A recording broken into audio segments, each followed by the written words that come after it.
Well, good morning, and can I welcome everyone to this, the sixth meeting of the Public Audit Committee in 2026. The first item on our agenda is for members of the committee to consider whether or not to take agenda items 3, 4 and 5 this morning in private. Are we all agreed?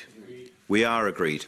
And our main item this morning is consideration of the report Best Value in Policing, a best value audit of policing in Scotland, which is a joint report by Audit Scotland and His Majesty's Inspector of Constabulary in Scotland. So we're very pleased to welcome witnesses from both the Constabulary Inspectorate and Audit Scotland.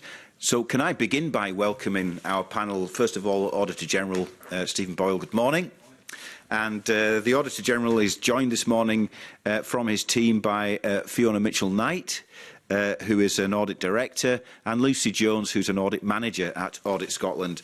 And we're very pleased to welcome this morning Craig Naylor, who is His Majesty's Chief Inspector of Constabulary in Scotland, and alongside Mr Naylor is John Patterson, who is the Lead Inspector in HM Inspectorate of Constabulary. We've got questions to put to you. Before we turn to those questions, Auditor General, could I invite you to give us a short opening statement? Many thanks indeed, Convener, and very good morning to the committee. Convener, as you mentioned, today there's a joint report from His Majesty's Chief Inspector of Constabulary and I on best value in policing. This is the first best value audit across policing since reform took place in 2013. Our audit assessed how effectively policing demonstrates continuous improvement in delivering strategic outcomes, the overall vision for policing and the transformation of its services. We deliberately refer to policing across the report because the audit considered policing as a whole and the three components of it being the Scottish Police Authority, Forensic Services and Police Scotland. Policing in Scotland is of course a major public service with funding of around £1.6 billion, 16,500 police officers and almost 6,000 staff. Demand is high and increasingly complex for the service. And while public trust in the police also remains high, we've seen a drop in confidence in local policing in Scotland. Our audit has found clear strengths, but also areas requiring faster progress to demonstrate continuous improvement. Senior leaders work well together and are focused on delivering the next phase of reform. Police Scotland's 2030 vision has sharpened its organisational focus, and this year's review of statutory plans is an opportunity for clearer priorities and improved alignment across policing. Convener, we found that governance arrangements are effective, with good levels of oversight and scrutiny, but there are also opportunities to streamline committee work and reduce some of the duplication. Financial management is also strong, with balanced budgets delivered since 2021-22 and progress made in medium-term financial planning. But policing still needs to set out a financially sustainable model for the next few years. Completing its updated medium-term financial plan in the next 6 months is, in our view, essential to set out demand, pressures and the options they will use to address them. Despite a clear intent to build a thriving workforce, Police Scotland's workforce planning remains underdeveloped. We found no evidence that the current police officer and staff numbers is the right one for the future of policing in Scotland. A clear plan aligned to medium-term financial planning scenarios is required, along with improved management of absence levels and those officers on modified duties. Policing is pursuing significant transformation, including how well technology supports it, but transformation has not been well managed in the past and benefits have not been clearly demonstrated. Current digital, estate modernisation and wider transformation plans will require effective prioritisation and management, and also significant investment. Although lots of information on performance is published, we found that it does not clearly show progress against strategic outcomes over time. Policing needs outcome-focused success measures and clear baselines to show progress and demonstrate whether the next phase of reform is delivering expected benefits. And lastly, Convener, policing recognises where improvements are needed. It should now take a coordinated approach to continuous improvement and organisational learning and embed the principles of best value across the policing system. Delivery of an improvement action plan in response to our report will, of course, be a key part of the next step. Convener, across Craig, John, Fiona and Lucy, we'll, as ever, do our utmost to answer the committee's questions. Thank you. Thank you very much indeed for that introduction to the report. When I look at the key messages at the very start of the report, they give quite a positive picture. I mean, the terminology you use are things like financial management is strong, governance arrangements are effective, policing in Scotland benefits from effective strategic leadership with senior leaders working well together, supported by open, constructive relationships. We don't often, as a Public Audit Committee, read a report which has got such uncritical conclusions and key messages. So perhaps you might want to say a word about that. But also, I did pick up when you spoke, though, in the report about the strategic police plan, you did say that the priorities and outcomes were not necessarily all that well defined. So how do you reconcile those headline descriptions of how well things are going with some of your discoveries when you've looked in more detail at things like the strategic police plan? Yeah, thanks very much, Convener. I think that's a very fair analysis. That I'll turn to Craig in a minute. He wanted to express a view about that too. But I suppose it's perhaps worth going back to some of the history of audit reporting on policing in Scotland.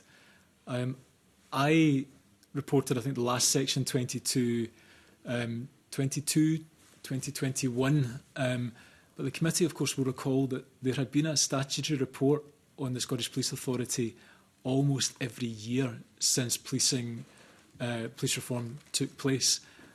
And those reports set out a very troubled set of early arrangements in policing, in terms of some of the governance, leadership, financial management, some aspects of workforce and reform too. So what we sought to do in the best value audit, and this is the only, actually it's not the only, it's the first best value audit that I've done. The Police and Fire Reform Act requires me to do that with HMICS. And we sought to deploy a shared team to look dispassionately, perhaps being aware of, but not overly influenced by reports from the past, and again, produce an evidence-based audit report. So we have found progress. For many years there was reports about financial management not being strong enough, governance and leadership not operating coherently. So I think on the whole there are positives, Convener, around some of those areas, but there's still a lot of work to do. And I mentioned my opening remarks in terms of what I would say is almost the three parts of a need to align vision, finances and workforce, and underpinning with a transformation. So you're right to recognise that there are some positive aspects here, which is welcome, but also still a considerable amount of work to do to fully embed best value principles and drive the next stage of policing now, 13 years post-reform. But that's, I suppose, a high level of my assessment. I think pass to Craig for his thoughts too. Sorry. Apologies. Thanks, Convener. I think it's a very interesting and goes to the heart of quite a challenging space. So there are three core documents. There's the Scottish policing priorities set by government. There's then the strategic policing plan. And then there's the 2030 vision of policing in Scotland. They were all developed and all published at different times, and maybe at times they could be better aligned. And that's one of the things that we've talked about in this report. Allied to that, performance reporting in policing in Scotland has often been, we'll throw all the information we possibly can at you, including 120, 130 pages for the performance committee to look at. It describes very well what's going on, but not why it's going on or what the outcomes and deliverability of the challenges that they have. What we've seen and what this report covers is that there is an improvement in that space, and we're seeing continued improvement on the performance reporting that is not yet there, but is getting closer to showing what the 2030 plan is delivering in terms of outcomes and the objectives that it's been set. So, I mean, could you perhaps develop a little bit more, and maybe we'll start with you, Mr Naylor, on this, about how that proliferation of strategies and plans and things being produced, as you describe it, in a way that's not necessarily creating an alignment of purpose. How is that impairing the organisation delivering on its objectives? I don't know if it's impairing the organisation delivering its objectives. I think what it is doing is not allowing the reporting to be as clear as it could be. Okay. So what we have within Police Scotland is, and we've talked about this many times and I've put it in annual reports, an organisation that is very operationally effective. When you look at, and I'll refer back to Sir Ian Livingstone, there is no unsolved murder in Scotland since the creation of Police Scotland. That is unheard of across the UK. There is, the events that we have run in Scotland exceptionally well, the death of Her Majesty, the COP26, the Commonwealth Games in 2014, there is a rich history of very effective delivery in the operational sphere. But that was often at times to the detriment of the organisational learning, improvement and outcomes, and being able to demonstrate what is effective performance across the organisation. What we're seeing now, and in recent years, there has been almost a hold of the operational gain while we try and improve the organisational capability. Okay, and Auditor General, I don't know whether you want to comment on the... I think, I think Craig's points are well made, Convener.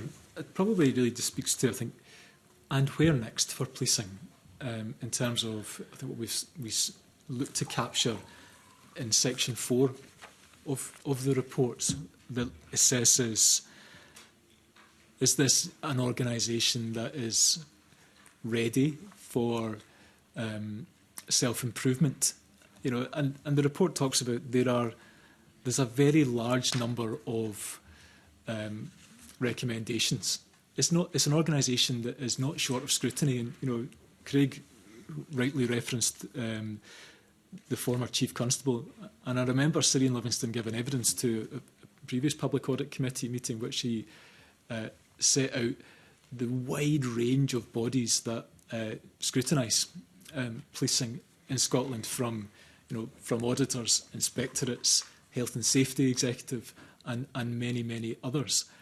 But I think it's corralling all of that into a cohesive improvement plan, and really where I think I ended my opening remarks, of one that embeds best value principles into the next phase of policing, and that includes strategy development, implementation, taking forward recommendations effectively, and then having cohesive scrutiny and public reporting alongside that. Yeah, and I suppose one of the manifestations of having a more coherent approach is you producing a joint report with His Majesty's Inspectorate. Can I just finally touch on another area which is highlighted in the report we're considering this morning, and that is the depth of stakeholder engagement. I think you comment that there was limited public involvement in the development of strategy, and also perhaps there could have been greater workforce involvement in the development of strategy. I don't know whether, Auditor General, you want to kick off on that, and then I'll move to Mr Naylor or Mr Patterson. Yeah, I'm happy to do so. Actually, Craig and John, I'm sure, want to comment, but I wonder if Lucy might want to say a word about it too. Actually, maybe just Lucy, if you're happy just to kick off. So in terms of the public engagement, what we looked at was public engagement for the strategic police plan, which is the overall plan for policing, and then also for the individual strategic plans for the three bodies. And in terms of the strategic police plan, the Act sets out that the SPA is required to obtain views of those that, I suppose, have an interest in policing, which is perhaps quite vague. And the SPA used public consultation in terms of a citizen space to collect views. So they did go out to engage with the public. What they got back was quite limited, so they had 103 responses for the last strategic police plan. 72% of those were from the public, And what we found was that it's quite unclear in terms of the impact that had in terms of influencing the final plan. In terms of the individual bodies, Police Scotland, for their 2030 vision, didn't directly engage for that, but what they do, as we say in the report, is have really regular public involvement in terms of surveys, like ongoing surveys, and they use that to shape that vision itself. In terms of workforce, for the strategic police plan, that was captured within that citizen space public consultation, and that was around 8% of the 103 responses. 8% was staff and 18 was officers. So it's really quite a limited amount. Having said that, for the individual strategies, we did see a good level of structured engagement with their workforce. Mr. Nell? Thank you. I think it's quite a complex field. It's not just about how they engage the public. It's about how they engage with partners. So they have a very strong relationship with COSLA and Solace and recently agreed working practices. They've also, in the last 2 years, implemented an annual staff survey. And that was something that had been missing for some time and we'd commented on. The annual staff survey is now something that drives engagement within the organisation, and something that we're very grateful that they've done, because it actually pulls the information. If I recall, it was quite a high turnout in terms of people responding to the staff survey, certainly over 50%, but I don't have the numbers to my fingertips, and that to us is quite a good positive outcome. When you look then at the development of strategy and development of local plans, each local authority area is expected to have a local outcome improvement plan. So very much an engagement across all the partners serving the public there. And they're in place and they work in some places exceptionally well, in some places they could be improved. But that is very much an evidence base of engagement with the public, with the elected members in local areas, and delivery across sector service delivery. So yes, there can be improvements, there always can, but it is a complex field, and it's not, there's not one single bullet that answers all of these problems. Okay, thanks very much. I'm going to now move us along to another area that we're interested in as a committee, and invite Joe Fitzpatrick to speak to those. Thanks very much, Convener. First of all, I want to put on record an interest that I have. A close family member works in the forensics, so I will steer clear of any questions that directly relate to forensics. So the first area I want to focus on then is qualities.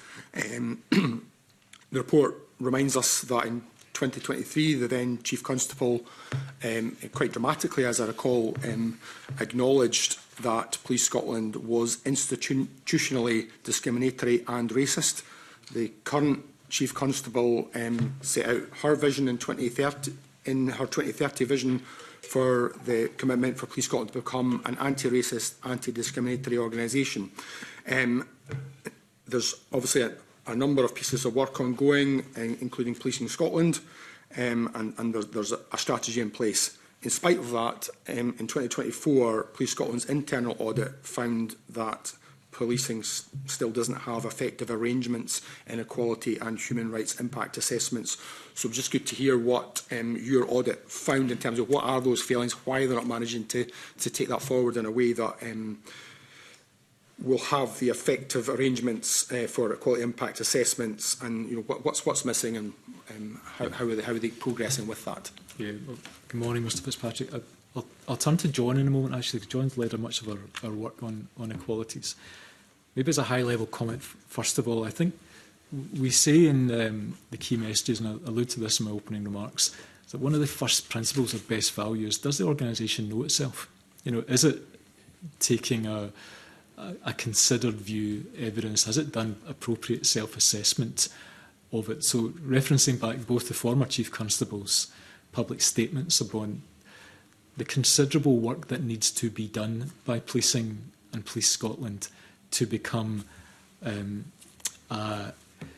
equitable organisation for the communities that it serves and the people that it employs.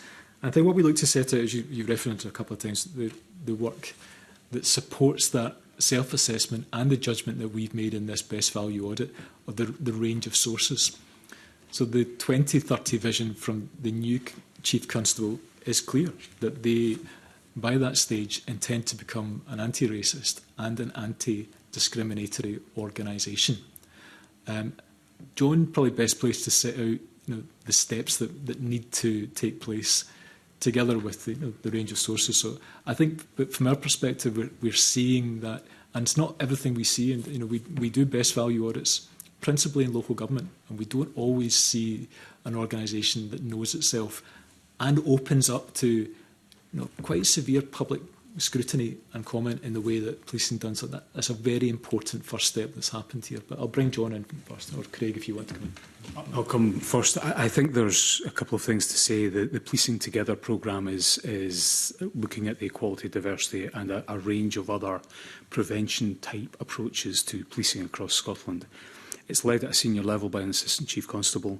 It's driving a whole raft of work streams, but also ties into other work streams like violence against women, violence against women and girls. So, and I'd agree with Auditors General, knowing themselves and being able to be self-reflective about are they in the right place is a welcome first step. And that's not just about equality, diversity and inclusion. That's about the whole of the best value discussion. Do they know where they're weak? Do they know where they're strong? And how do they enhance their strengths and improve their weaknesses? The bit for us is the programme of work to become anti-racist, anti-discriminatory is not an overnight hit a switch. This is a long period of time. It has been driven hard and it has been driven effectively. And there are a number of things, despite what we've said in this, operational equality impact assessments are done. If you go to a Celtic Rangers match at the weekend, there will be an equality impact assessment has been done on the policing event being led up to that. So it's about widening that. It's about taking the human rights that sits at the very core of their values and making sure they're applied in every operational sphere.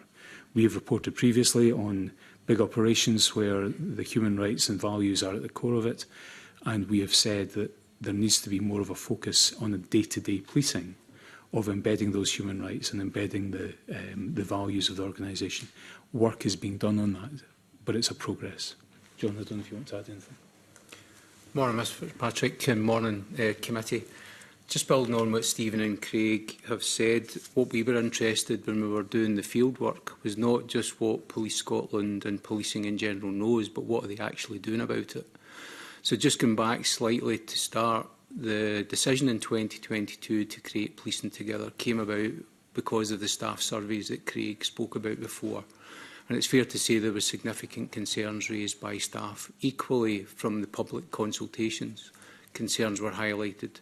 I believe that's what was behind Serene's statement in 2023, followed up by Chief Constable Farrell just now in her 2030 vision and her plans.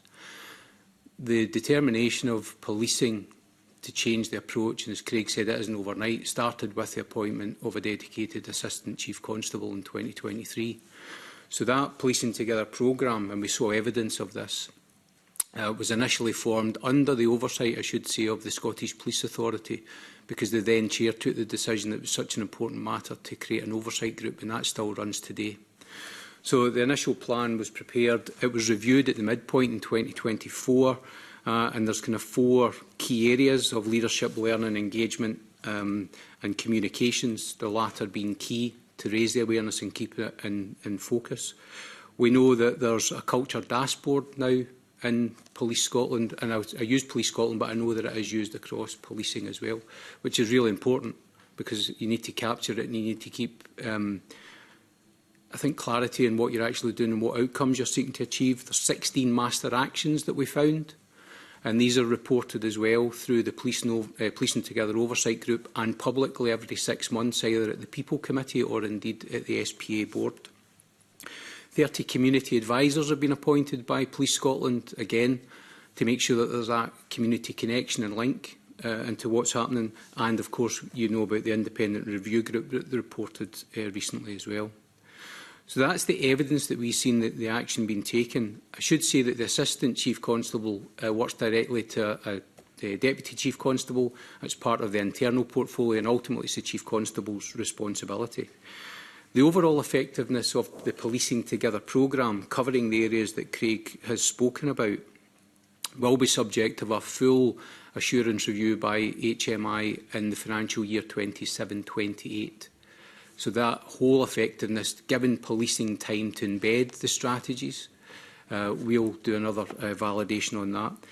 Your point, Mr Fitzpatrick, around the BDO internal audit, we looked at that as well, and as the last checking, 12 of the 18 recommendations had been completed and reported on publicly through the board as well. So those are the areas of what are you actually doing about it rather than what you know, and I hope that gives the committee some confidence. Thank you. Sorry, so you said you would be looking at it again in 27-28? HMIC will do an assurance review of the Policing Together programme. So that will be 3 years after the midpoint review that's taken place. So that might be something that you would look at that point? Yeah, I think so.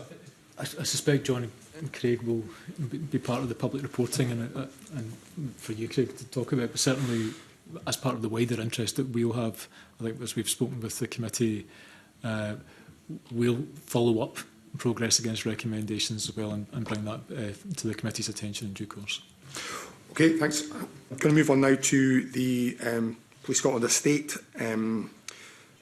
Within the report, you say there's estimated around £500 million required to deliver the master plan to make the estate sustainable. You mentioned in the report that the current estate is unsustainable. So that's £500 million required to deliver the master plan, £200 million funding gap still to be addressed. So that's quite significant. What are you seeing is being done to manage that? In terms of getting the prioritisation over what needs to be done most quickly, what can be done later? Craig. Thank you. It's a very interesting question, and one that has troubled Police Scotland since its inception. They inherited a large number of buildings, many of which had been uninvested in for a large period of time. They have struggled, to be honest, and we have commented, and I know others through audit reports, both internal and external, have commented on the difficulties. One of the key things was about professional competence in managing the estate, and they have in the last 18 months appointed someone with the professional competence that you would expect from across industry. The estate's master plan has been presented to the Scottish Police Authority. They have a plan to downsize where it's appropriate, to reinvest with partners, and they've got significant work that they're doing across many local authorities. I think it's now into the high 60s or 70s where they have shared services with other partners, which I think is a good way of doing business. If they can share one building rather than having 3 or 4 in a particular location, then there's also a saving to the Scottish public purse, which is a good thing.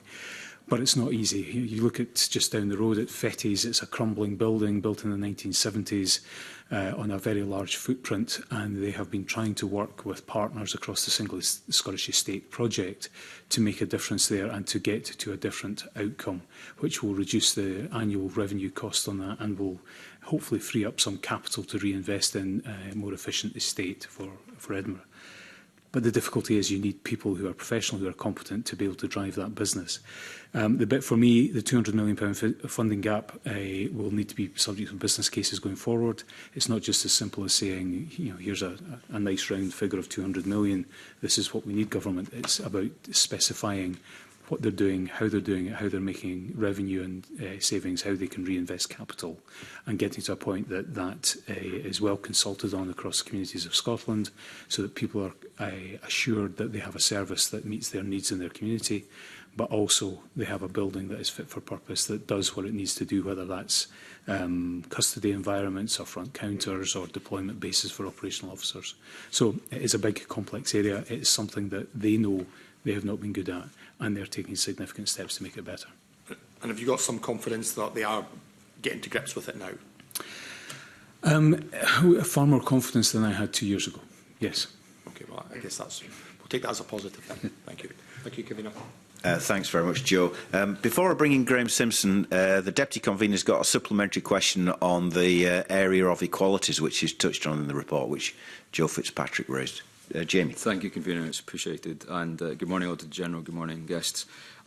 Mr Naylor, I did want to follow on from the line of questioning that you've just had around some of the institutional criticisms of the force.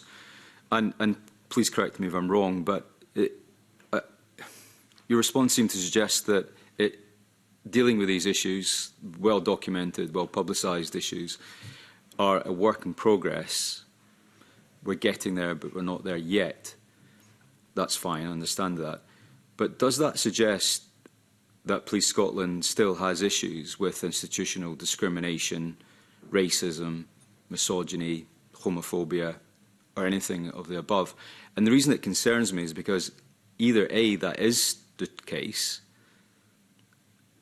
that still exists within the force, which I think should be a cause of concern to most people, or B, it doesn't exist, in which case the entire force has been tarnished by this label over the last 3 years, which surely is to the detriment of the workforce itself. And I can't quite work out which is it. It must be evidence-based, surely. Thank you. It's a really interesting conversation, and one that takes me back to almost the creation of this Parliament when the Macpherson report came out about the death of Stephen Lawrence. And Macpherson described, for the first time in my professional career, institutional racism and institutional discrimination, what that was. And there is quite a difference between institutional discrimination and people being racist or sexist or misogynistic or whatever else. You can have a very committed, equality-driven, values-based organisation with people in it who are absolutely doing the right thing. But if your policies don't work for every member of the community that comes into your organisation, then you've got a problem where you're institutionally discriminating against them. And a really interesting example of that would be going back maybe 10 years when the fitness test was equalised for police officers coming in England and Wales. And they had to do a bleep run at a certain pace, and they had to do a strength test in certain ways. And there was no difference between the male and the female test. Now, male and female physiology, and I'm not an expert, are different. And you would expect a man to be able to do better in certain things and a woman to be able to do better in different things. But that was quickly dispensed with because it was seen as discriminatory on an organisational perspective. But what it would be intended to do was to improve the general level of fitness across the whole of the police workforce. So without people intending to discriminate, policies can become discriminatory if they're not thought through incredibly effectively. Now, when Sir Ian came out with the statement about institutional discrimination and racism, it was at the very early stages of the evidence sessions of the Sheikh Bio inquiry. It was on the back of the preparation they had done for that work. And they had taken a really close, hard look at their policies, their procedures, how they do business, how they had delivered a service to Sheikh Bio's family and others, and had, I think, reflected effectively that they were not delivering a service as well as they could to minority communities, including race, sexuality, gender, sex, and so on and so forth. That's a very hard thing to say, and Ian was one of the very few chief constables across the UK to come out and publicly state that. I supported him at the time, and I support him still, that it was a very strong thing to do. The messaging around supporting his staff and his officers was maybe not as strong as it should have been, because the challenge that they faced in communities was people saying to them, well, you're just a racist, and your chief constable said that. And that's not what he said. So the subtlety of that discussion is something that we continually talk about. We talk about it regularly in the office. But we're very, very clear that if you don't recognise and take responsibility when things go wrong, whether that's a race, a sex or whatever issue, then you will never actually improve it. So the fact that they have said and continue to say that they want to be anti-racist, that they want to be anti-discriminatory, I think is a very positive step. And there, as John highlighted, there is a large number of pieces of work that are moving forwards. The question for me, and the question that I don't know if I'll ever get an answer to, is how do you know when you're no longer racist or discriminatory or whatever else through your institution? And I think it's got to be something that you keep coming back and testing and understanding, have you made an improvement? Have you taken the steps to address the issues that were previously highlighted? And if you have you uncovered anything else that you need to take action about? I don't know if that answers your question, Mr. Green. No, it's very helpful. I mean, but it does insinuate, however, if by using phraseology like we want to be less racist, means we are racist still. We want to be less discriminatory, by default means we still are discriminatory. So apart from what's already been said, and I'm not asking you to agree or disagree with comments made by Police Scotland themselves, but in your capacity as Chief Inspector, have you seen evidence of discrimination, racism, sexism, misogyny? I'm not going to avoid your question. I'm going to try and split it into two sections. There are complaints that are made about police officers and police staff, and we're currently doing a piece of work on police conduct, where there are allegations made about sexism, racism, misogyny against the officers and staff within the organisation. I don't have the figures at my fingertips about how many of those are shown to be the case, but where there is an allegation that is made, it is investigated by the Professional Standards Department and conduct matters taken if that is appropriate. In terms of the organisation being discriminatory, it's very difficult to make sure that every policy you have doesn't have some unintended consequence that you have not foreseen when you set that policy. Now, they go through equality impact assessments, they go through data protection impact assessments, they go through almost every impact assessment you can imagine, including human rights, to make sure that what they're putting in place doesn't have an impact on any group, to be honest, not just a minority group. But you've got to keep on top of that. You've got to keep checking that, and you've got to keep checking the outcome is what you expected when you derive a new policy. Thanks. Okay. Thank you. I'll leave it there. Okay. Thanks very much. And I think the choice of language is quite telling, isn't it? Because it's not just an ambition to be non-racist and non-discriminatory. It's anti-racist and anti-discriminatory, which suggests it's an active piece of work that's underway. I'm now going to invite Graham Simpson to put some questions to you. Graham. Yeah, thanks, convener. I just want to go back a bit. Well, probably staying on this equality section. Mr. Patterson, you mentioned that there are 30 community advisors, and I wondered if you could tell us, you know, are they police officers? Are they members of the public? And are they cited geographically? How does that work? Good morning, Mr Simpson. Yes, they're members of the public and they work under the Policing Together portfolio, and they provide that community link and voice that helps shape the Policing Together programme that sits under ACC Payton. And just picking up on what Mr Naylor was saying as well, that also helps the ongoing reviews of practice, policy and procedure. So that's all governed under the Policing Together programme. And how are these individuals appointed? Through a recruitment process managed by Police Scotland. So they're advertised roles and people apply? As far as I understand, I didn't look at that level of detail, okay. I'm sorry. And is it done geographically? So you might have one person for Glasgow, one for Edinburgh? They are geographically located. They yes. are. Right. Okay, that's useful. The other question I had was, I think you also mentioned the existence of a culture dashboard, and I wondered if you could tell us what that was.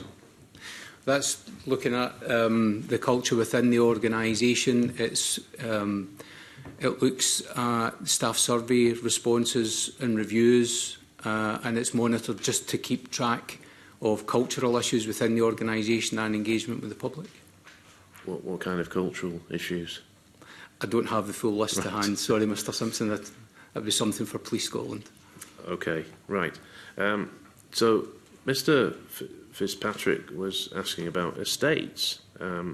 And I was looking at the section in the report on sustainability, and I was just wondering to myself, why does all this matter to Police Scotland? But actually, when you think about estates, that's one area where it does matter, because we've got lots of old buildings. On a basic level, they could be using up a lot of energy, whereas if they were more modern, they would use less energy. So you say in the report that policing has set clear environmental targets, and we just wonder what those targets are, but Police Scotland doesn't set out environmental priorities or outcome in its core strategic plans. So they've got the targets, but they don't seem to have plans to meet the targets. Why would that be? Well, Mr. Boyle. Morning, Mr. Simpson. So you're right. And I think Lucy looked at this actually, so I'll turn to her in a moment. But I guess both things can be true. So you can have a target, but it's all well and good if you don't then have the detailed plan as to how you're going to deliver that target. And I think that's essentially where we've reached with the assessment of Police Scotland's, and as we say in the report, many interrelated environmental strategies, but that they make limited reference to environmental sustainability or goals. I guess where that leads to is the important assessment of actually, is policing in Scotland going to deliver upon its carbon emission reductions targets?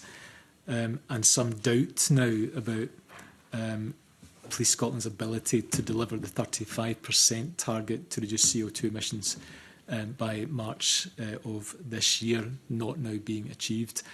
So there's work to do. I suppose it's really that kind of alignment and implementation of strategy, how that fits in with some of the wider parts. You quite rightly mentioned the estate, the fleet as well will be another significant component of it.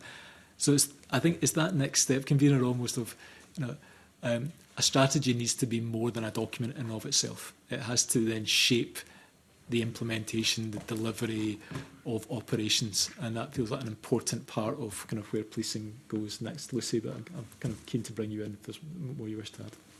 Thank you. So, Police Scotland do have clear targets, clear plans. There's environmental targets spread across a large number of strategies. They have an environmental strategy. They're renewing that and actually doing it jointly with forensic services this year, recognising the kind of interrelated and interdependencies, and certainly the kind of joint use of state environmental targets appear in their fleet strategy, in their estate strategy. They have a net zero plan. So there's a huge amount of intent, strategic intent there, and we don't doubt that there's a lot of work to reduce their carbon footprint.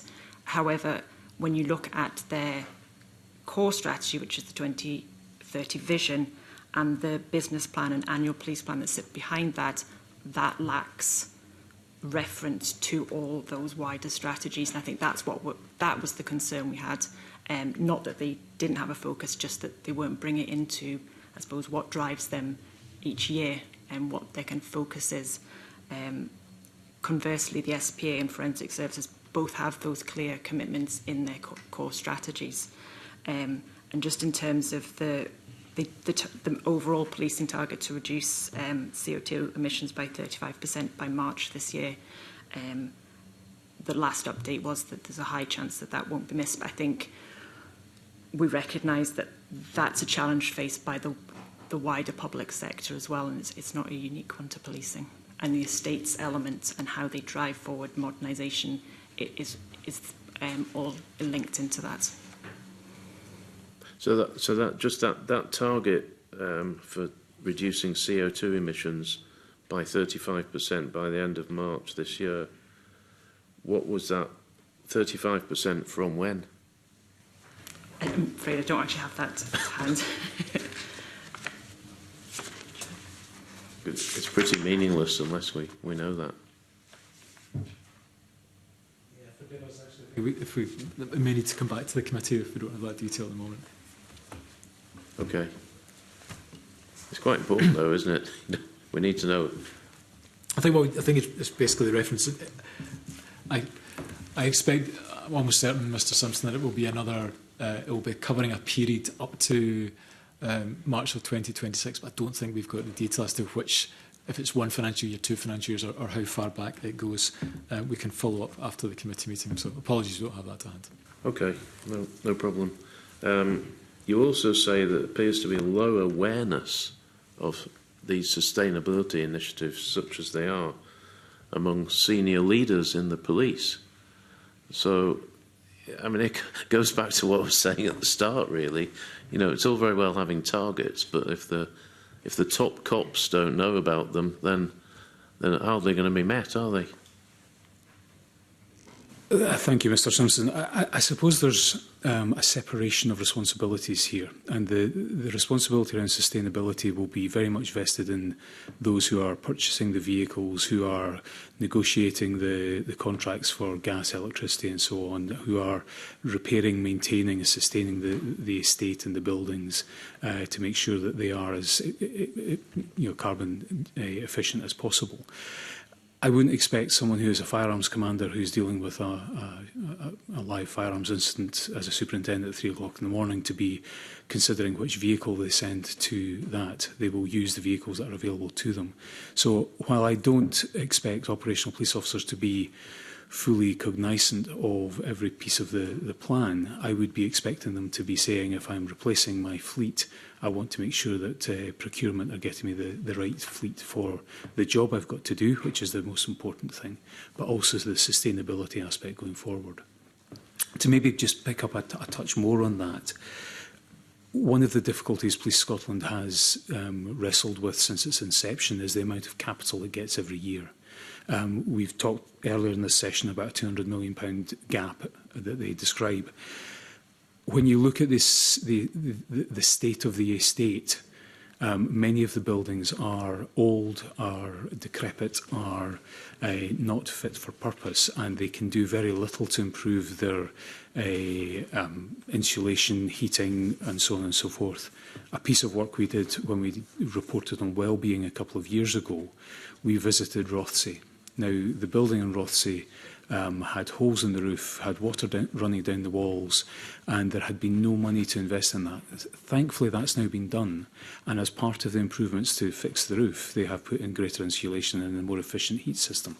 So these things are being considered, they are being worked on, but when you've got a very limited capital budget, you've got to be careful how you spend it so that you get the most bang for your buck.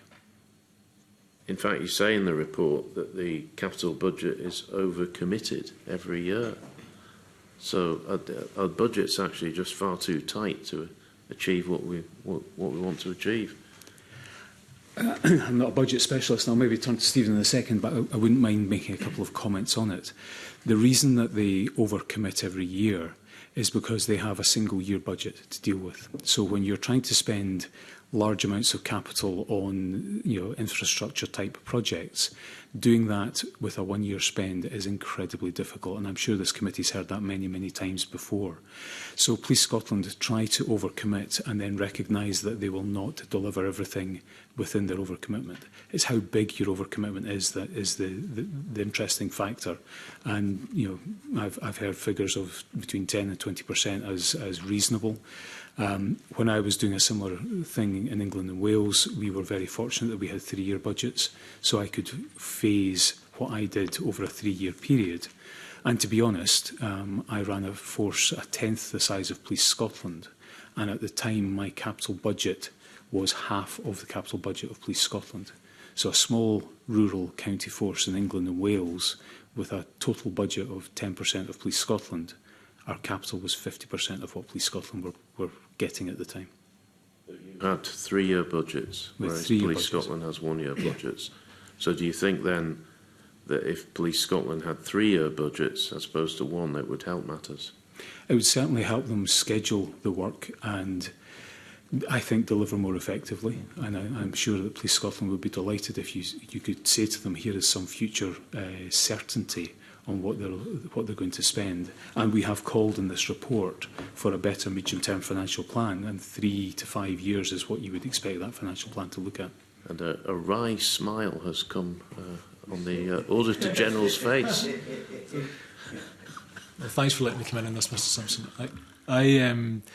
So Craig's absolutely right that when Police Scotland was formed, it ceased to be what would have been a local government body with the various regional forces in Scotland, and then became, as Police Scotland, became a central government body. And as the committee knows very well from other evidence that it's taken, is that brought it into an annual budgeting cycle. It doesn't have, as we mentioned in the report, it doesn't have borrowing powers that could allow it to support investment in the estate.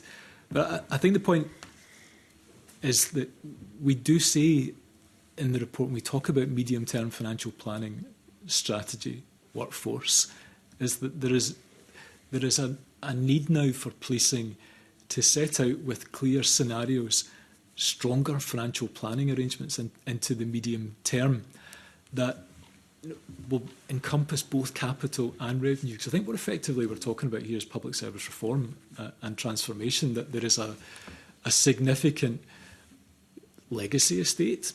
You know, policing, not my areas, for Craig and John talk about how policing is changing and the need for investment in digital. Where police stations are and how they are used is also changing. The committee's taken evidence in recent years about the public service reform and the use of assets, and how the Scottish Government's taking that forward through its public service reform strategy. And there's some good examples in this report. So there are 19 co-located services with other blue light services in Scotland. That feels like an example of progress.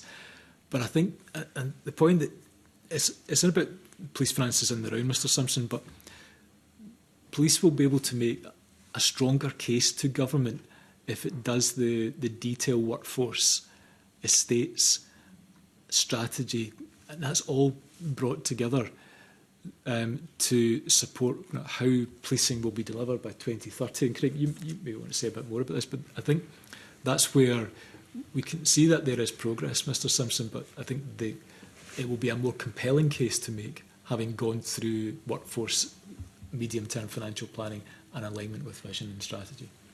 Thank you, Stephen. I absolutely agree. And the evidence that the Chief Constable gave to the Criminal Justice Committee just before Christmas on sort of pre-budget scrutiny described the changes that they are finding as an organisation in the sort of nature of crime, the demand that they're facing, and what that looks like. As Stephen said, that means you need different skill sets. That means you need different capabilities. And not all of them come with a warrant card. So the ability of the organisation to change its shape is kind of hidebound by some of the policies that are in place around redundancy. But at the same time, we need to have different skill sets. We need to engage in things like apprenticeship programmes that will bring in forensic skills in a different way, that will bring in digital forensics in a different way, that will bring in capabilities that are not traditional uniform capabilities. But that means changing the organisation as it's currently seen, and that needs a really strong communication message. How do you do that? How do you shape for 2030 with a one-year budget cycle, with an inability to really plan much beyond November budget settings every year when you're trying to bid for growth or change or different capabilities within your organisation, and you are limited to A, capital, and B, revenue expenditure in that way? Yeah, I can kind of see the problem faced by the Chief Constable here. If she is thinking, well, actually, over the next few years, I need more people who are not necessarily police officers, but have particular skills. And if she's faced with a one-year budget, it's quite hard to do that. In fact, we actually saw from the report the number of police officers has gone down 5% over 5 years. Number of staff has gone up 4%. I just wonder whether that's a deliberate thing, or has it just happened by accident? Yeah, it is a deliberate thing. The 2030 vision piece of work is looking at the workforce mix, as people often call it. So how many uniform warranted officers are there in comparison to police staff? there's a deliberate move to put the right skill on the right seat. So they have brought in, for example, civilian investigators to do some of the long-term investigations that don't need a warranted power. So things like the El Jamel inquiry, the COVID inquiry, the Glasgow Hospitals inquiry. The Police Scotland have got significant resource committed to that.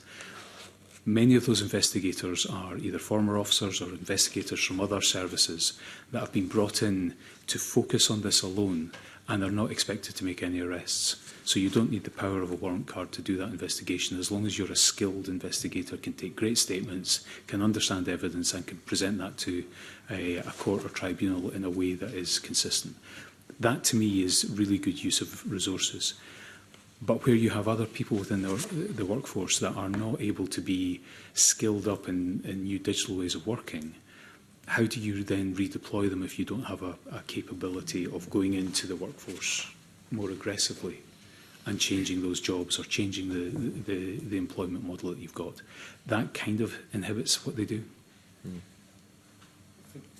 I think for me, Mr Simpson, one of the most striking pieces of a conclusion in today's report is the need for more effective workforce planning. And it's not just in of itself, because I think as Craig sets out the context so clearly, policing in Scotland is changing.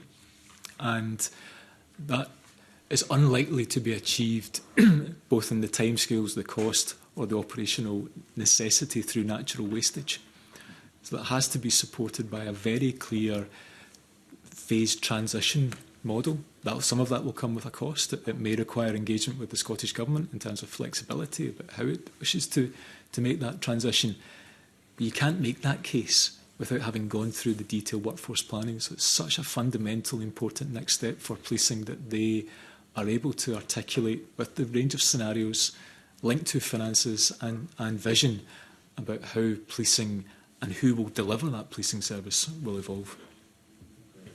If I can stick to workforce, because there's a section in the report on modified duties, and it says that 14% of officers are on modified duties. That's up 60% since 22-23, which is quite a big number.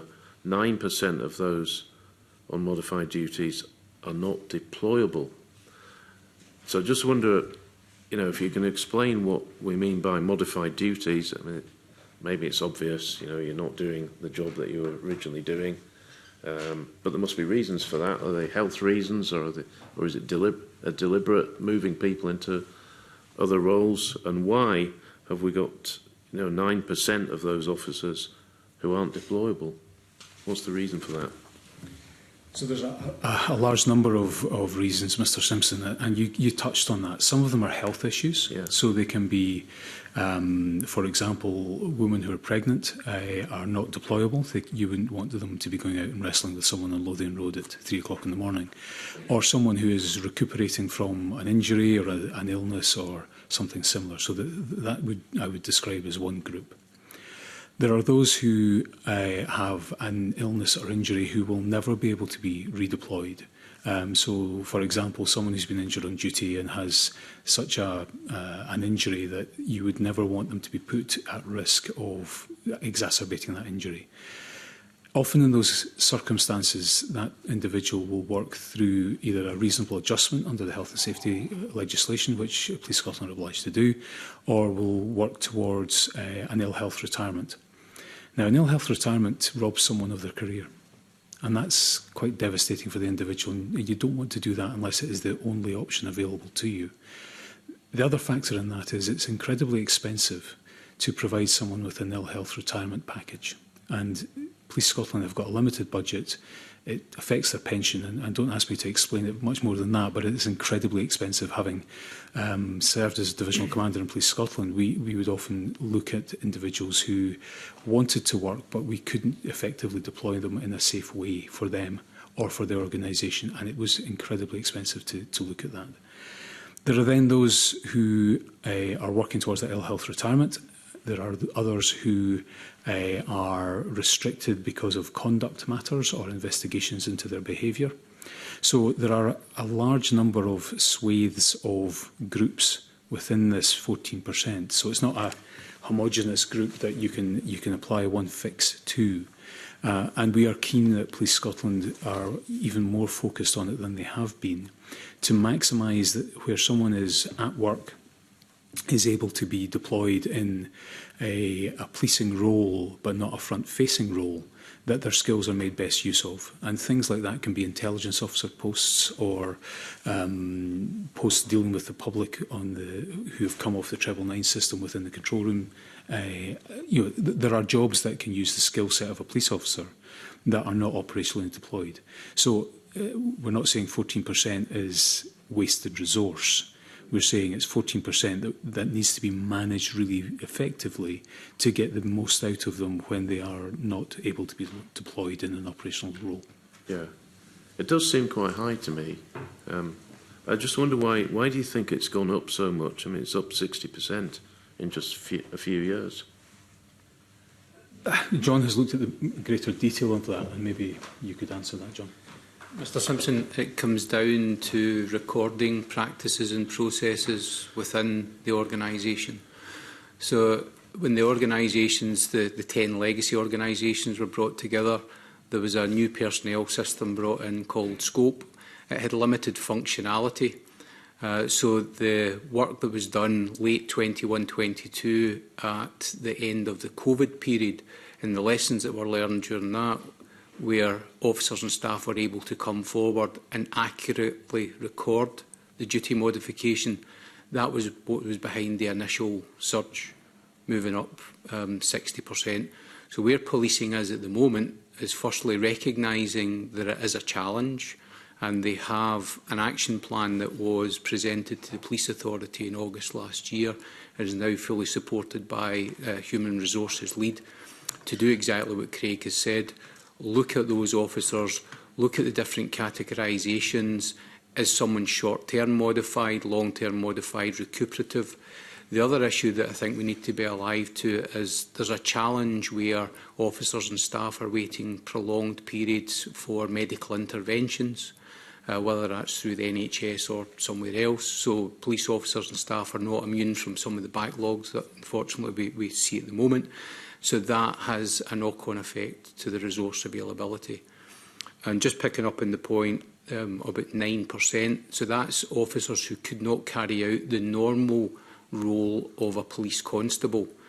Not to say that they can't perform policing duties, but what we've seen evidence of through the action plan is Police Scotland identifying those posts where those officer skills and assets can be used.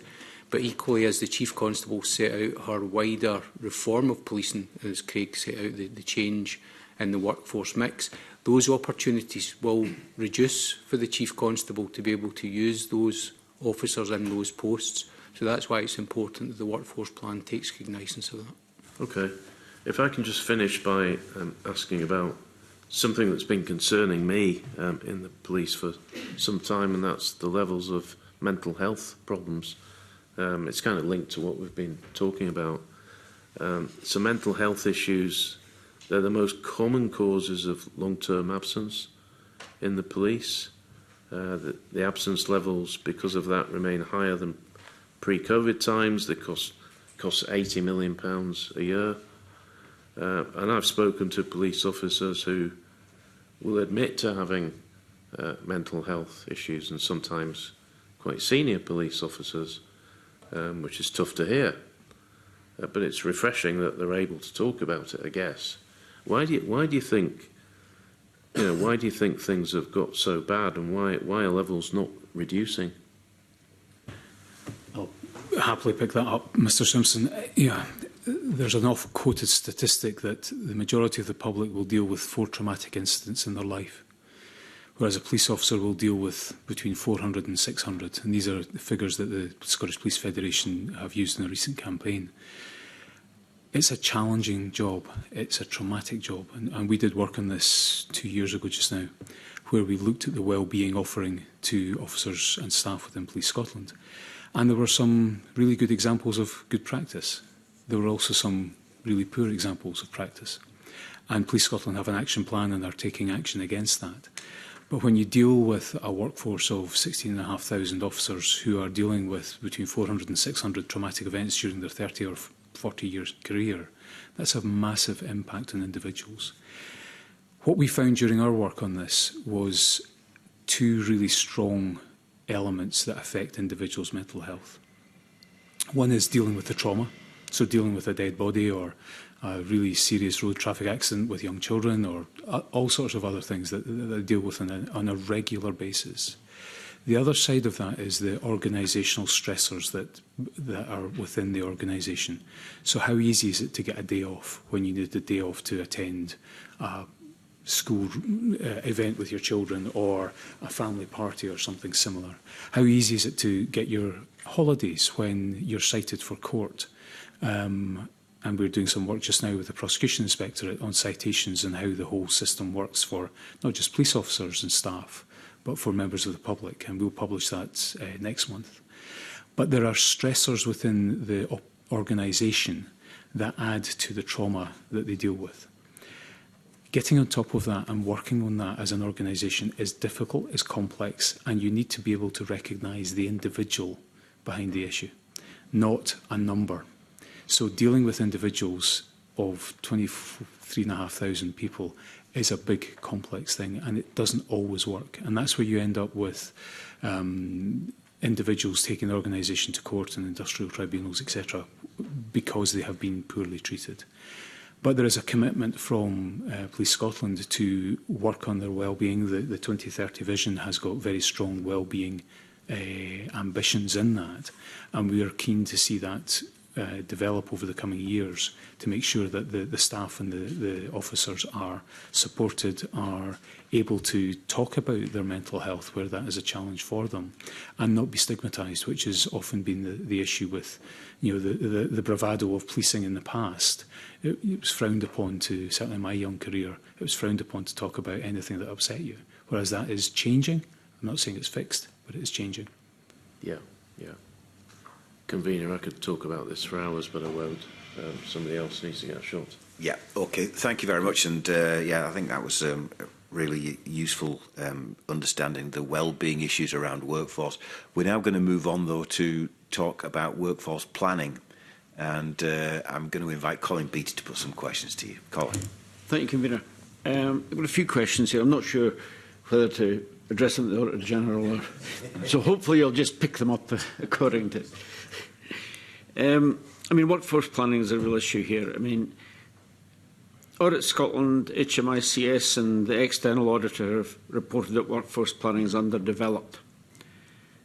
Paragraph 25 says that to ensure it has the capacity to deliver on its vision for policing, Police Scotland is focused on workforce modernisation, and there's a brief description of what that means. Why is it proving so difficult for Police Scotland to develop and implement its strategic workforce plan? I'm happy to start, actually, and colleagues Fiona might want to say a word about this as well, Mr Beattie. So I wouldn't want to understate the complexity of policing in Scotland. So, there is some history and legacy of combining regional forces into a national police force. There's the focus, I think, that Craig mentions of operational capability and effectiveness. The role that the Chief Constable, who's responsible for that, to determine the capacity within the service that he and she requires. We've touched on this morning already about the single financial year basis of how policing is funded.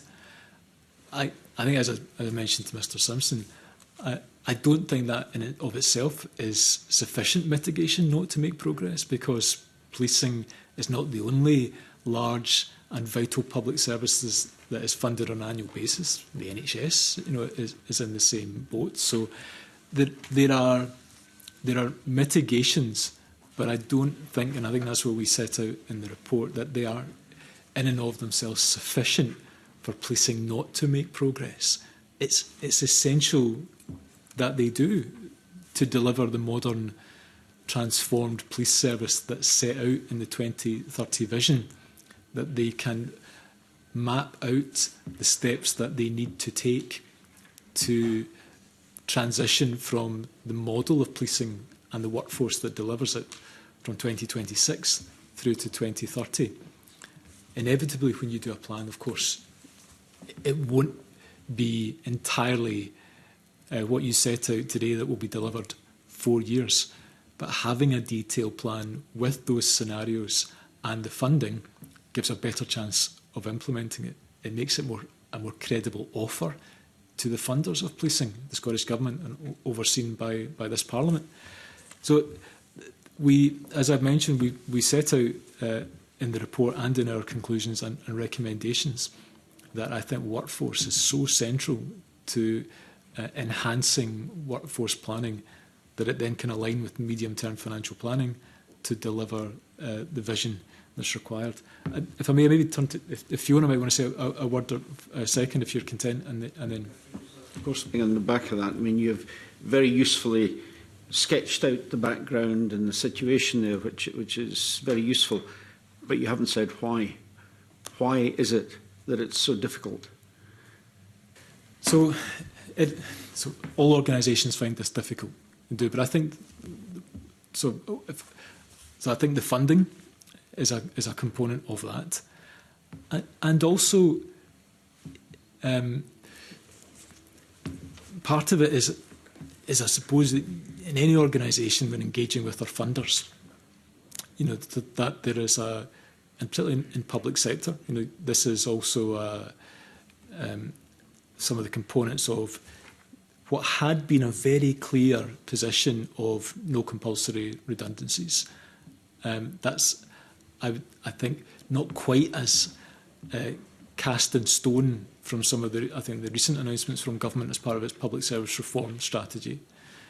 The need for these workforce planning skills, you know, are not in abundance, so that will be another factor.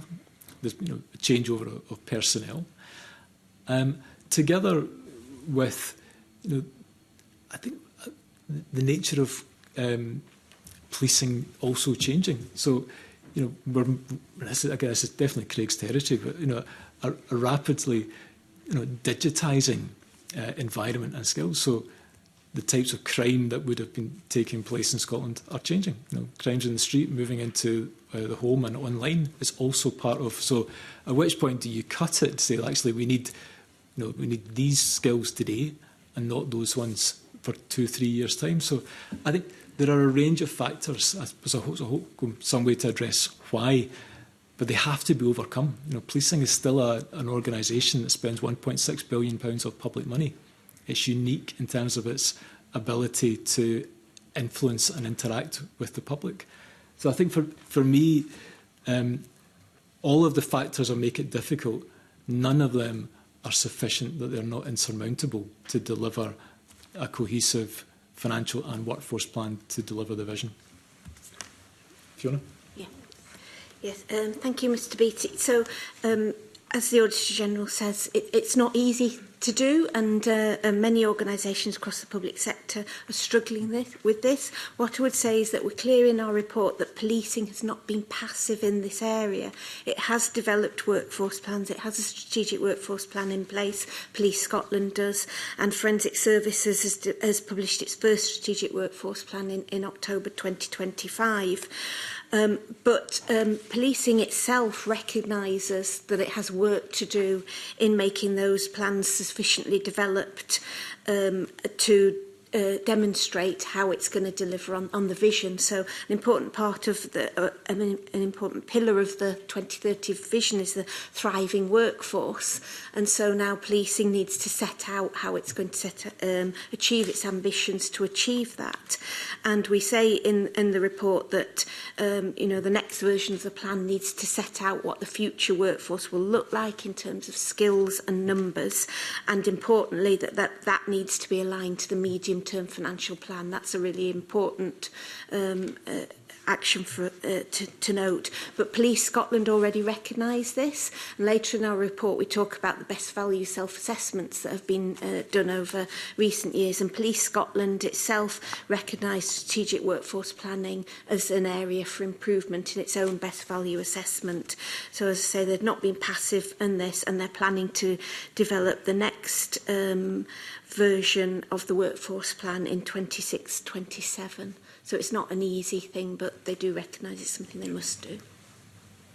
Could I come in, Mr. Beattie? Maybe just add a wee bit more flavour. Police Scotland first looked at strategic workforce planning in 2019 and came forward with a piece of work based on NHS-type modelling. Now, I don't want to be critical of that, but it didn't land particularly well, and it didn't really meet the needs, because in reality it basically came up with a view that everyone needed more and everyone needed more resource, and that was not a practical consideration, to be honest. We did some work around 22-23 and we looked at strategic workforce planning, and one of the things that we were enthused by at the time but has taken longer to deliver is the work that was being done on a new community policing model for Scotland. Now, that has been piloted in the last year within Forth Valley and I think Highland Division, I can't remember, but they have redesigned the model of community policing to be much more community focused, to make sure that they have sufficient resources both investigatively and response policing, and they have modelled in a way that gives a strategic plan for each of those divisions that can then be replicated, local issues put against it and then rolled out. So that is, for me, the bones of good strategic workforce planning and looking at the here and now, but also the future model. So they are doing work on it, but as we've said in the report, it's underdeveloped. It's not undeveloped, it's underdeveloped. And there needs to be considerable work done to look at both the current demand that they're facing, but also scenario planning, what is the future demand that they're facing. And the Chief Constable covered this quite well to the Justice Committee, as I've said earlier, where they're looking at the significant rise in the last 2 years in serious organised crime, particularly between Glasgow and Edinburgh. They're looking at changes to the state actor issues that we are seeing right across the UK. They're looking at changes to the counter-terrorism landscape. All of these are very high-end issues that require specialist skills, while they're also trying to fix the engines on the Boeing 747 of community policing to make sure that the issues that affect your community in Mid Lothian or East Lothian or wherever else are being dealt with effectively. So it's large, it's complex. Work is ongoing, but it needs to accelerate a wee bit. And this is what we're pushing for within this report, to make sure that where they do recognise things are changing, that they can lay out their plans and then lay out their plans to government if they need changes to how workforces are employed, are warranted for police officers or other things, that they can make a business case to make those changes. Just to come back on something that was touched on a few minutes ago, paragraph 26 of the report explains that the strategic workforce plan is not aligned to the MTFP, and I think it was Fiona that emphasised that.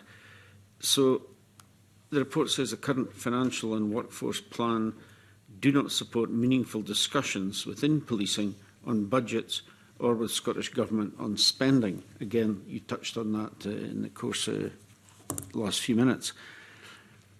Now, paragraph 26 also says that Police Scotland intend to present updated financial implications of the workforce plan to deliver the 2030 vision in the first quarter of 26-27.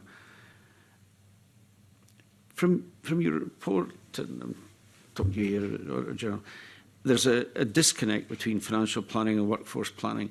How will the financial implications of the workforce plan help to inform the delivery of the 2030 vision when more evidence-based workforce performance reporting will take place later? Yes, I think you're right to pick up on these points, and they all connect. I think, on the vision, or maybe I turn to colleagues about that part of it, but on so as the committee knows and is clear that policing is funded by the Scottish Government. So the context had changed when it stopped being a local government-based organisation. And the Scottish Government receives funding requests from all its public bodies. So as it goes through budget setting process as part of the Scottish Spending Review that came out in January, and the Scottish Government's own medium-term financial plans. The committee knows, Audit Scotland has done reporting on this, that there is a forecast £2.6 billion of revenue gap between now and the end of the decade. In order for policing to either get its existing share or indeed a bigger share, as I think was part of the pre-budget ask of the Chief Constable, I can understand the Scottish Government's position on this, that it would to be a compelling and persuasive pitch from policing that if one was supported by a medium-term financial plan that was aligned with a detailed transformational workforce plan, that would be more persuasive. And there is a balance, of course. I think, for all the reasons that Craig sets out of the operational challenges and the nature of how policing has changed, that the existing service has to be sustained. And that's a matter for the Chief Constable overseen by the SPA board.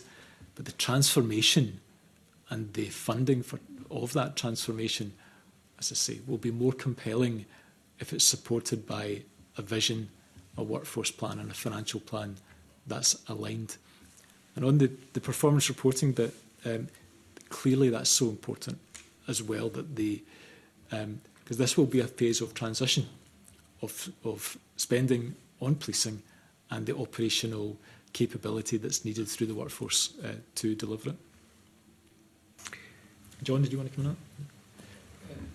If I may, Mr Beattie, it's just to draw the committee's attention to one point, that whilst we focus on Police Scotland, and rightly so because it's the biggest use of resources, we did see some real positive steps being taken by the forensic science team by introducing a workforce planning tool, which now forecasts for the next 5 years what the resources and skills they will need, and also how much that will cost, with a varying degree of confidence, obviously, as it pushes out towards the 5 years.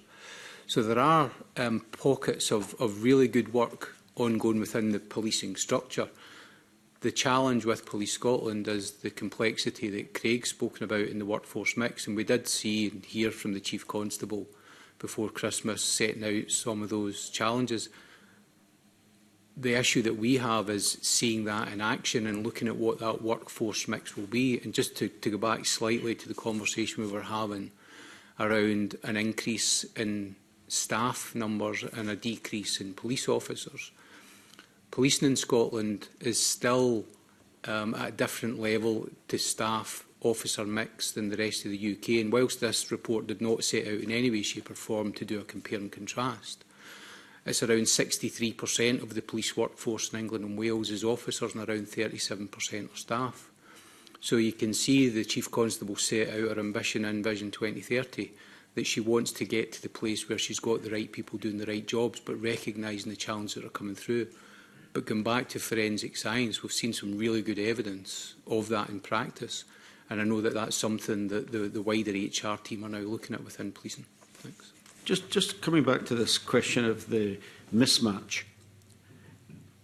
are Police Scotland conscious of this? Are they working to deal with it? Is it going to be dealt with, and if so, when? Because I can't see this will work without that alignment. So I think it's absolutely right to recognise that they do know that this is a significant piece of work for them to take forward. I think Fiona maybe touched on it, that there is an intention to provide updated financial implications of the workforce plan in the first quarter of the next financial year. So by the end of June 26, there's an intention to kind of set more of that detail out. I think, as John and colleagues have said throughout the session, policing in Scotland is self-aware. So much of what we set out in the report, they recognise. What we hope to do through this best value audit is provide some detailed recommendations that perhaps act as something more of a catalyst towards progress and implementation of some of the changes that are needed. But perhaps I wouldn't want to understate the complexity of what's needed. And it's the classic thing, isn't it, that, well, if it was that easy, we'd have done it by now. But perhaps there is just such the compelling case that's absolutely necessary to make these changes in workforce and the associated finances. Could I maybe just talk a wee bit about the infrastructure that sits behind the link between finance and people? When Police Scotland was created, John talked about the scope HR system. Now, the scope doesn't speak to the finance system. Now, in this day and age, when we look at enterprise resource capabilities across any large organisation, you have a cradle-to-grave service that takes you from your application through to your pension, or when you leave the organisation, you have an ability to be paid through that system to procure uniform or equipment or whatever else, and it all joins up and it allows you to plan more effectively and to scenario model using that sort of capability. Police Scotland doesn't have that. And to look at replacing scope and the finance systems and integrating to all the operational systems that it does is a significant piece of work and a significant capital investment. To my mind, a worthwhile capital investment, but one that will take a number of years to develop and deliver, much in the same way that Scottish Government implemented the Oracle system 18 months ago. Time, effort and considerable pain to go through that. But the value of it in the longer term is there to be gathered. Now, without having the effective tools, it means that you're trying to match different systems and compare and contrast the data in a time when AI would do that for you on an ER system much more effectively than Police Scotland have. So I'm not giving them an excuse, but I'm saying that this is an issue that they will have to deal with going forward to improve their IT capabilities and to improve the way that they manage their resource, their staff, and the finances that they've got. Remaining within that overall area, there's something which really confuses me a little bit, because policing uses an officer establishment number in building up its cost base for the budget process, and that's for 25-26, it's 16,500 FTE. There's no real evidence to support this being the magic number that's required to deliver an effective policing into the future. And as part of its pre-budget scrutiny submission to the Scottish Parliament's Criminal Justice Committee, Police Scotland set out the need for around 850 additional officers and 350 additional police staff over the next 2 years in order to strengthen community policing in particular, which is obviously a priority, and address emerging tasks, which are not detailed here. How robust is that ask? 850 additional officers and 350 additional police staff over 2 years. Is there any evidence to support that that's what we need? Yeah, I'll happily pick that up. I suppose that there is no magic algorithm that tells us how many police officers you need per community. They have tried to do that. They have tried and worked very hard within the community policing programme to say how much do you need to police Inverness or Orkney or Edinburgh, and there are all sorts of factors that sit within that, particularly around rurality, around island communities, around distance to custody suites and so on and so forth. There isn't a magic bullet on this. What the Chief Constable did was build, to my mind, a compelling case that highlights the threat and the risk that is changing, why it is changing, and what they will need to do to address that in the future. That still doesn't answer the question of whether 16,500 is right or whether 17,300 would be more right. But they have an evidence base that they do need to increase their capability in particularly community policing, serious organised crime and counter-terrorism. What the right number is, I don't think we will ever be able to sit down and, much like TV programmes of the past, and say the number's 42 or the number's whatever else. It's about understanding where the threat and risk is, and do you have sufficient capacity at 3 o'clock in the morning to deal with the road traffic accident, or indeed to deal with a counter-terrorism incident at an event. Having the resilience to police and draw from across all parts of Scotland to address the threats that you're facing is a benefit of policing, of Police Scotland. We have that. England and Wales doesn't have that. So we have taken that benefit, and we are working with 800 or 900 officers less than we had on the 1st of April 2013. And I think delivering as good, if not better, a service than we did then. We are certainly more self-aware of how Police Scotland views itself, and policing across the whole enterprise views itself, and they have continually improved since that period of time. There's more to do, though, to provide that evidence base that you're looking for. But whether that actually gives you an answer that says this is the number we exactly need, I don't think you'll ever get to that place, because the demand will continue to change. You would think there'd be at least a knowledge of the ballpark as to what you need. If you're saying you need 850 additional officers, surely even in a broad approach to that, you could say it's going to be between 800 and 850. You know, you've got past history here to build on. You understand where the pressure points are in the future and where you're going to need additional resources. You wouldn't think it was that difficult. I think I would disagree with you on that one, Mr. Beattie. It is incredibly complex to actually define how many officer numbers you need to police a country like Scotland. Do I think that 16,500 is in the right ballpark? Well, if issues that have been addressed by other reports by ourselves had been tackled effectively, like policing mental health crisis, then 16,500 to my mind would be about right. But there is no magic formula that says what that number is. And there are continued demands and an inability of other organisations and other bodies to address many of them that would sit more effectively in their sphere, that cause policing to at times be artificially higher than they need to be, but because there's no one else to deal with it. Okay, let me move on to one last question. And it's something that's been touched on already, and I think, Auditor General, I think it might even have been you that mentioned that. Your report states that policing has highlighted that there's a no compulsory redundancy policy. How is that impacting on the ability to effectively plan and reshape the workforce? You touched on it. But given the information you've gathered in the course of your work, would this policy be key to making progress with workforce planning if it was varied? A compulsory redundancy policy ought to be a last resort for any organisation in terms of shaping its workforce for the future.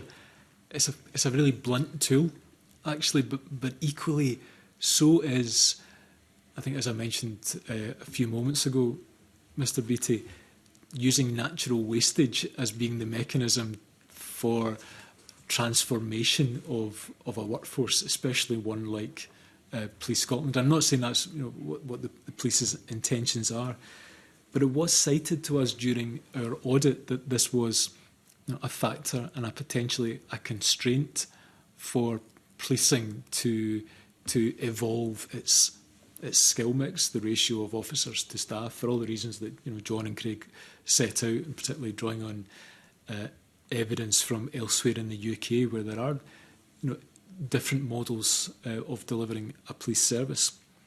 I think what we've seen in recent times, some of the discussion from government around public service reform, is that I detected something of an evolving position from government in terms of no compulsory redundancy.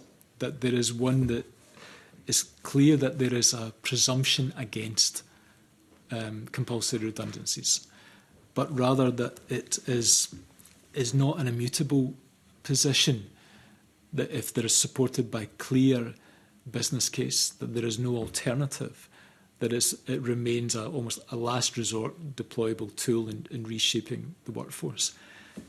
In many ways, it feels like a bit of a moot point about compulsory redundancy, because if you've not done the detailed workforce planning yet to say, here's what we need to reshape the workforce, a full assessment of the skills, the changing nature of crime, the digital skills, what forensics require, or the oversight within the authority.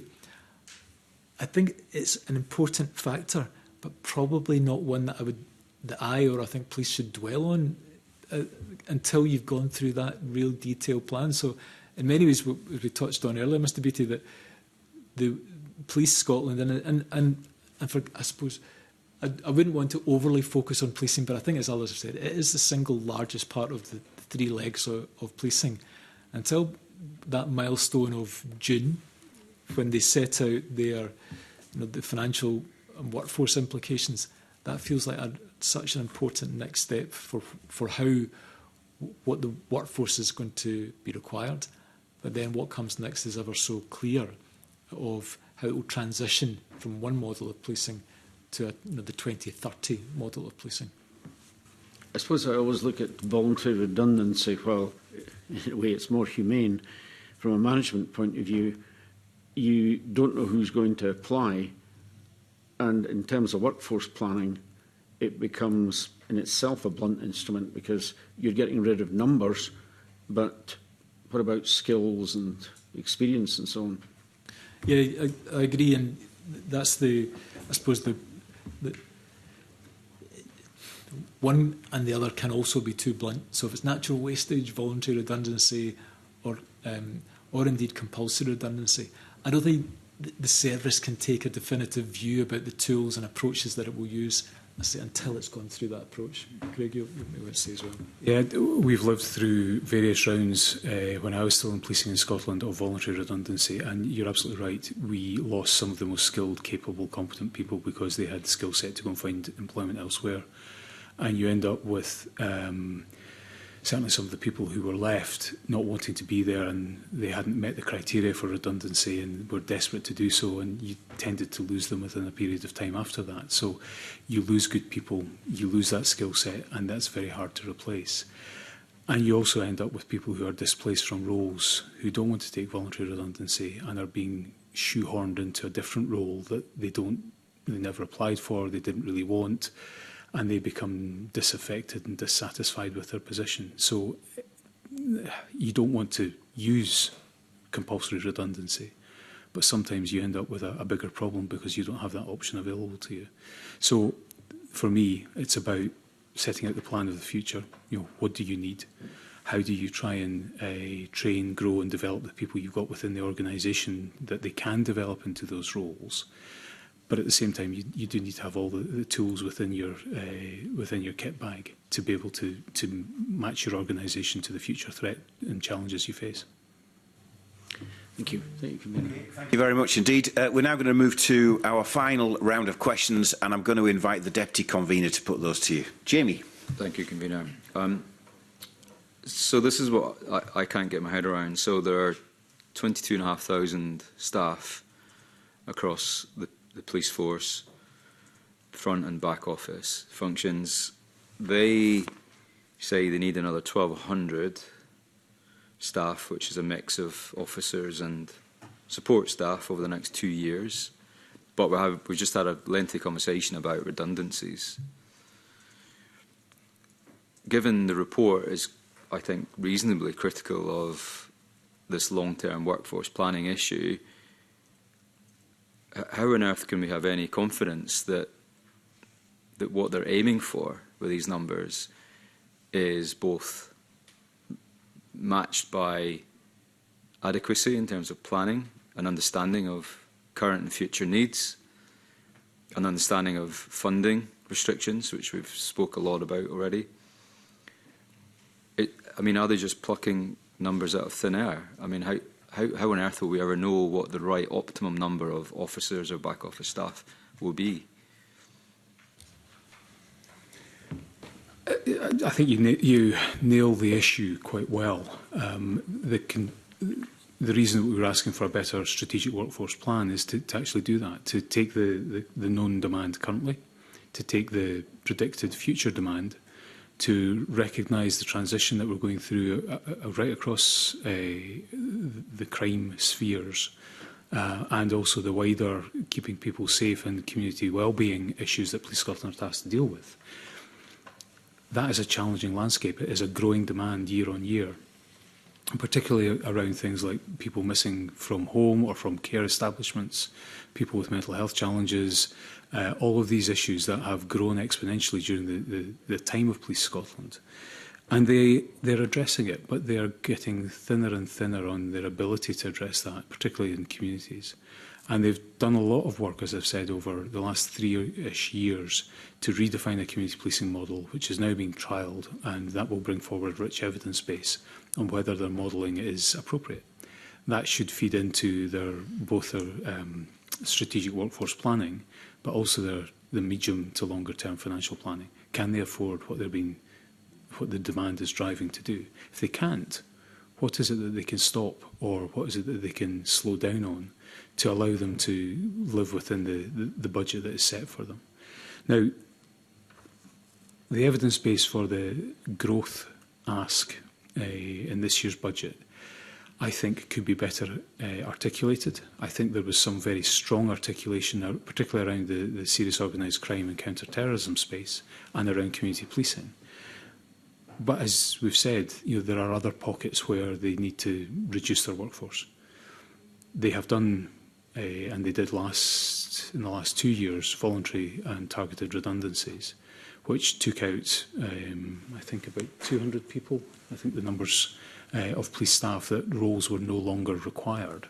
So they are working on these things, but it does feel at times not as joined up as it could be. Now, this strategic workforce plan and the better understanding of demand and scenario planning will give them that better ability to articulate that. And we've seen that year on year over the last 3 years, where they have done that more effectively each year in the sort of November budget bids. And we see that as growing in strength, but needs to be better articulated, better evidenced, and better able to be spelt out to committees like this. So if they're getting thin on the ground and people are leaving through natural attrition or through redundancy, and I don't mean ill health redundancy, which is unplanned, I don't understand why we're in a situation where there are nearly 100,000 cancelled rest days per year in Police Scotland, and actually quite a similar amount of days lost due to psychological illness days. That's doubled, actually, in the last couple of years. So if they're thin on the ground, why are people being drafted in when they should be having a day off? Sounds like a much-needed day off, given the trauma that many of them face. I mean, surely this is a recipe for disaster, looking down the line. Plus, you've got around 1,000 police officers eligible for retirement soon. We just came off the back of an issue of many taking early retirement due to changes in the pension rules, as you're aware, over the last few years. It sounds like a perfect storm we're heading into, where you're going to have a major loss of experienced people in the force and a lot of younger, sometimes vulnerable young officers on the front line dealing with a very changed world. I mean, what risk does that pose to the public? You sum up a perfect storm. The large number of cancelled rest days and a time off in lieu that's sitting as a credit card balance that they can't afford to have, to be honest. The challenges with much of that is these cancelled rest days are very often for court attendance. And there's a significant amount, I think it was £3.4 million that the Chief Constable spoke at a recent SPA meeting, was from court overtime. We will publish next month, as I've said, a report with the Prosecution Inspectorate on citations and the difficulties across the whole system of not being able to cite officers for a small number of, and civilian witnesses, for a small number of days rather than the regular churn we see of, I think it's 5.5 times on average a case is called before it's concluded. That is not sustainable in this day and age, and there needs to be more improvement on that. But that's not just for policing; that's for Crown Office, that's for Scottish Courts and Tribunal Service and various others. So that is feeding into that. The increasing number of road transports of pieces of wind turbines that is limited to policing in Scotland, where in England and Wales the highways organisations can do that. There needs a change in law in Scotland to do that. That adds to the overtime bill and the cancelled rest day issues. I could go on and on and on. There are a huge number of demands that are not really seen as core policing issues. that affect the ability of the service to continue to deliver its blue light service on the front line and keep our people safe. And they do that, but they do that at the cost of overtime and police officers cancelling their rest days and working when they are tired and, as you say, probably more vulnerable than they would otherwise be. How do we solve that? Well, we make sure we can address the issues we've talked about today, like do we have the right people in the right place with the right skill set? And do we have the ability to manage those who are restricted in their duties in the most appropriate way to make sure they come back fit and healthy to go back operational? John, I don't know if you wanted to pick anything up on that. Just a couple of points, Mr Green, if that's okay. Moving briefly back to the question around the confidence in the Chief Constable's submission. The view that certainly we took during the inspection was, as policing is a learning organisation, rather than put out a number for the whole organisation, it was focused in specific areas. So the evidence base around the staffing, looking at the predicted or the current and predicted rises in cyber, digital forensics, intelligence and analysis, what the Chief Constable had set out was moving officer posts to staff posts. So rather than trying to do everything at once, being really focused on using the information that's available. Similarly, with the 600 officers to go into the communities, using the evidence base from what was called the Local Policing Service Delivery Review, now Policing Our Communities. So we are seeing signs of that evidence base being built. On the point around cancel rest days, just to add to what Craig was saying, the force is trialling a force mobilisation model. So traditionally, that you could have officers who worked Monday to Friday, whatever hours during that, and be off at the weekend. The highest demand placed in the organisation from large events, Saturdays and Sundays largely. So the pool of officers available stopped at whatever time on a Friday night. The force is now looking at using those officers in a more flexible way and perhaps giving them a day off on a Monday and Tuesday and then having them out working the weekend. So the consequential impact of the local divisional officers is reduced because there's surge capacity there. So you're moving people's normal rest days rather than adding to a rest day bank, and that work is ongoing at the moment. Yeah, good luck negotiating their contract changes with the union. We'll see how that goes. But I mean, there's a wider issue here, and that's another point of concern is that the numbers are one thing, and the Scottish Government are keen to stress the ratio of police officers per 100,000 in Scotland relative to England or Northern Ireland. In fact, relative to Northern Ireland is about 3 times, so it's considerably more. However, if public perception isn't feeling it, there's still a mismatch there, and I think the Auditor General mentioned it in his report. I am concerned over the last decade the levels of confidence in frontline local policing has dropped considerably. In fact, it's dropped from 61% 10 years ago to 46% who perceive local policing as excellent or good. Those who think it's fair, poor, or even very poor has gone up massively from 37% to 49%. So that's half of the population do not think local policing is good or excellent. I mean, that must be a massive concern for Police Scotland as well. I think it's a massive concern for all of the public service, because I think if you looked across NHS, across teaching, across everything, the trust and confidence in any public sector organisation has fallen. So I'm not saying as an excuse that this is something Police Scotland shouldn't worry about. This is why they are refocusing on community policing. This is why they are trying to rebuild a model based on good evidence, based on understanding what communities need and want and consulting with them on that. And we've seen, as I said, pilots in Forth Valley, where they are now reviewing the evidence they have from the deployment of the new model. Now, using that to build and getting it reviewed by the Scottish Institute of Policing Research to see whether the results that they can take from that are relevant and accurate is something that I think is a good practice. And we will watch this with great interest, and we will inspect community policing. I think it's in 27-28 as part of our scrutiny plan. I think my wider point, though, is that if you're only looking at it through the prism of metrics, so ratio of police officers per capita, overall crime levels through ONS statistics or the crime survey statistics, and not looking at it through the prism of public confidence, public safety, people's feelings of feeling safe, surely is just as important as the recorded metrics. No, absolutely. It is. Okay, good.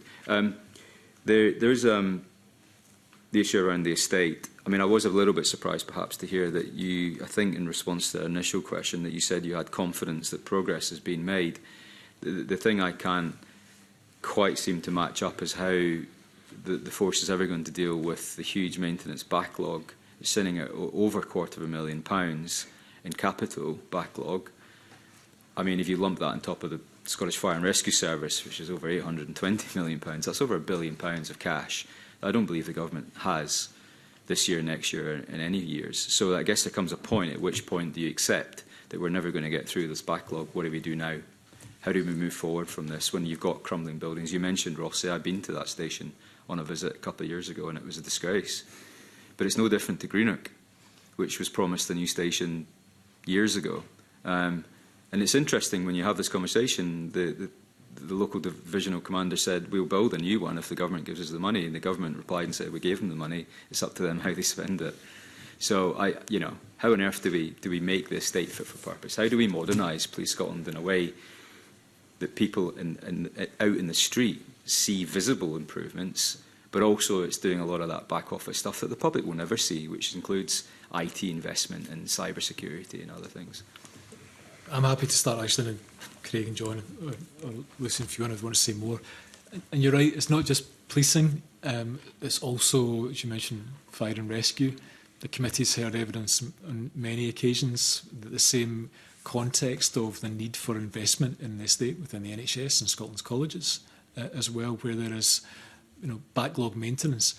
And ultimately, I think it will come down to a clear assessment of what estate is needed for the future. Because many of the estate, whether it's policing, fire and rescue, even the NHS, will be of a service that will change over the years to come, so that estates is similarly part of the public service reform programme that also involves workforce changes and investment in digital. It would be artificial to ring-fence one part of the programme of work from the other. But it'll also come down to that compelling case that I think we talk about for workforce, and the same for estates and digital investment that policing requires. That Craig mentions an ERP system, but will be one part of the digital investment that will be required. But there's a couple of good examples I've made in the report about where some of the impact of digital investment has had a knock-on impact in terms of time requirements, whether it's the digital evidence sharing capability or body-worn camera rollout. The same will apply to the estate. About are police stations in the right place? Do they continue with the co-location, as we've seen with some of the ambulance and fire and rescue services? So it's that part of estate's master plan that would go back to maybe my opening remarks, Deputy Convener, is that policing, from what we've seen through our best value audit, recognises the challenges that it needs to face and recognises that it needs to invest more in its estate, more in its digital, to support a transformation of the service. We're clear in the report that this will involve negotiation. Of course it will, with their funders in government, but policing will be better placed to have a compelling case if it goes through that alignment of a clear medium-term financial strategy that's supported by a clear workforce plan of evolution that evolves the service into the 2030s and beyond. And it will be tough choices, tough for police, certainly tough for the Scottish Government as how it prioritises, because a bit like the discussion we've had with Craig about what is the right police officer numbers. There will inevitably those within policing and outside will say that's not enough. But I think as we've seen, the context is that of real fiscal challenge in Scotland that will require prioritisation of health and social care, policing and other parts of public service, at least over the next 5 years.